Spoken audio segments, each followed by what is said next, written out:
নমস্কার বন্ধুরা, আজকের ব্লগে একটা নতুন জায়গা সম্পূর্ণ নতুন রূপে আপনাদেরকে দেখাবো। এই একটা মন্দির যেটি বাঙালির অতি পরিচিত মন্দির, কলকাতার শ্যামবাজার খান্না গৌরীবাড়ির সংলগ্ন জায়গাতে এই মন্দিরটির অবস্থান। যে মন্দিরটি আপনাদেরকে দেখাবো এটা একটা জৈন মন্দির। এটি 1867 সালে রাজা বদ্রীদাস বাহাদুর মুকিম দ্বারা নির্মিত হয় এবং প্রতিষ্ঠা করেন শ্রী কল্যাণেশ্বর সুরিজি মহারাজ। মন্দির কমপ্লেক্স ও দেবদেবী এখানে কি কি দর্শনীয় স্থান আছে? এখানে মূলত 4টি মন্দির রয়েছে: শীতলনাথ মন্দির, চন্দ্রপ্রভু মন্দির, মহাবীর দাদাওয়াড়ি ও কুশালসুরি মহারাজের মন্দির।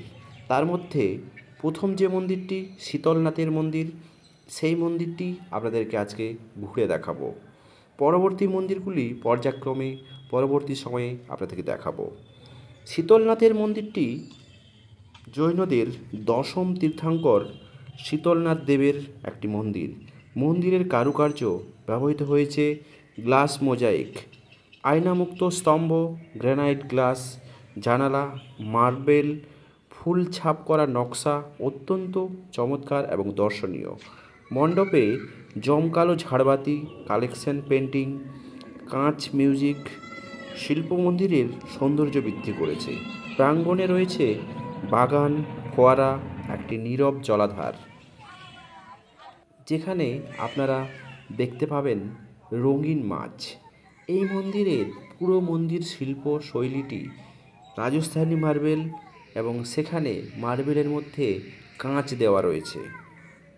মন্দিরের গর্ভগৃহে একটি ঘৃতের প্রদীপ অবিরন্ত জ্বলছে, যেটি 1867 সাল থেকেই সেই যে প্রদীপটি আছে সেটি অবিরাম জ্বলে যাচ্ছে। মন্দিরের ভেতরে যেহেতু ভিডিওগ্রাফি অ্যালাউ নেই, তাই মন্দিরের ভেতরটা আপনাদেরকে দেখাতে পারলাম না। মন্দিরে এরপর আসা যাক প্রতিদিন দর্শন করার সময়সীমা কী। প্রতিদিন সকাল 6টা থেকে 11টা অবধি, বিকেলে 3টে থেকে 7টা পর্যন্ত মন্দির দর্শনের জন্য খোলা থাকে। কার্তিক পূর্ণিমা তিথিতে বিশেষ শোভাযাত্রা এই মন্দির হয়ে থাকে। এরপরে আসা যাক মন্দিরটির অবস্থান। মন্দিরটির ঠিকানা 27 বেলগাছিয়া রোড, শ্রী দিগম্বর পরেশনাথ জৈন মন্দির, শ্যামবাজার, মানিকতলা। এই মন্দিরটি বেলগাছিয়া মেট্রো স্টেশন থেকে প্রায় 2 মিনিট